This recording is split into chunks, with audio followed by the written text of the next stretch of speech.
Magandang buhay! Sa araw na to, isa na namang napakasimple, napakadali, pero napakasarap na ulam ang ating lulutuin.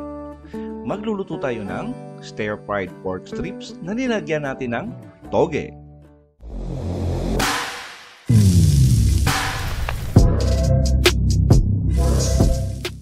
At umpisa na natin, yung ating karning baboy ay hiniwa lang natin yan sa katamtamang kapal. Mga half inch by half inch lang yung kapal, tapos yung haba naman ay nasa 2-3 inches lang. Tapos gagawin natin dito ay mamarinate lang natin. At napakasimple lang ng marination natin. Lagyan lang natin to ng crushed black pepper. Tapos lagyan din natin ng soy sauce. Tapos lagyan natin ng mga few drops of liquid seasoning. Tapos gagawin natin dito ay haluin lang natin hanggang sa talagang ma-distribute na maigi yung seasoning na nilagay natin. Ayun, tapos pag okay na yan, pwede na nating itabi. Tapos magpainit lang ng frying pan at maglagay tayo ng konting mantika. Tapos gigisa na natin yung ating bawang. At yung bawang natin ay tinadtad lang natin yan ng pinong-pino. Ngayon, gagawin natin dito ay sasangkot siya lang natin hanggang sa maging light brown yung appearance ng ating bawang. That will take around 1 to 1.5 minutes. At maganda yan pag moderate flame lang yung gagamitin nyo para hindi mabigla yung bawang. Tapos pag light brown na yung ating bawang, lagay na natin yung ating sibuyas. At yung ating sibuyas ay hiniwala natin yan ng maninipis.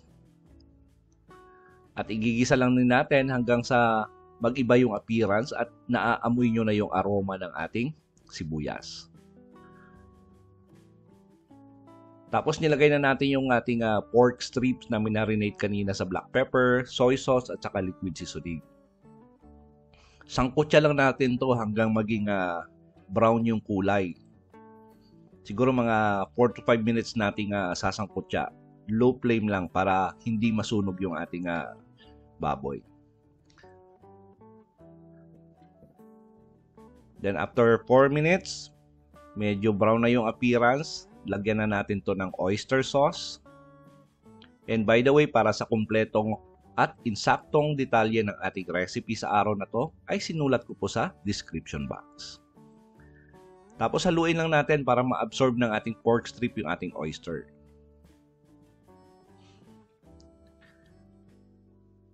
Tapos pag okay na yung ating pork strip, nahalo na natin at na-absorb na yung oyster sauce natin. Since nakarne ito, para masigurado lang natin talaga na maluto na maigi, lagay tayo ng kalahating cup or kalahating baso ng tubig. Tapos gagawin natin dito ay sisimmer lang natin for about 15 minutes. Then after 15 minutes, check natin. Malambot na yung ating pork strips. Madali lang lutuin yan kasi hiniwa natin sa maliliit. Lagyan natin ulit ng konting liquid seasoning para lang ma-enhance yung lasa. Tapos lagay tayo ng powder seasoning.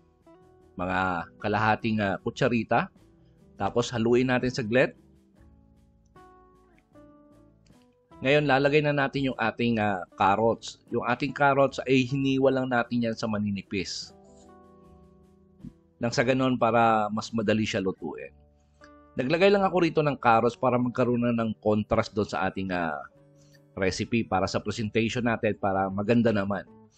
Tapos lagay natin na yung ating toge. Tawag dito ay bean sprout.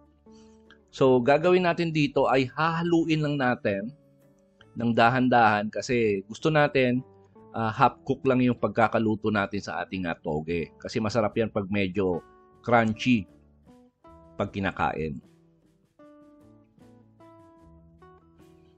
Siguro mga nasa 2 to 3 minutes nating halu-haluin. Tapos maglalabas siya ng tubig. So magkakaroon tayo ulit ng konting sauce doon sa ating recipe.